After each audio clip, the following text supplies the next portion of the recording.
Watching Hunyah Travels Unboxing Books 15, Book Haul 3, and watch and subscribe to Hunyah Travels. Thank you. There's 10 of the Nicolas Sparks books I got because he's one of my favorite author and I love to read his books. So one of my favorite, The Notebook, I watched it and now I'm reading the book. Watched it a few times. Then there's this. There's A Choice that I've seen. I also like the movie a lot too. I think I've seen it. It's also good. So I can't wait to read it. Then there's these. And there's this. Last Song I haven't seen, but I heard it's good. And then there's The Longest Ride. That one I've seen. So I can't wait to read them. From eBay, I got, this is the box it came in. Book lot of Nicolas Sparks books. This is from the Great Books Buy on Amazon. So thank you, Amazon.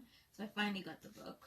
So this is from Amazon. This is Marykate and Ashley, New Adventures of Marykate and Ashley Easter egg race mystery book. So this, the first time I ordered it didn't come. Second time it did. So Travels Unboxing Books 15, Book Haul 3. So today I'm unboxing Nicolas Sparks Book Lot of 10 and Marykate and Ashley Easter egg race mystery book.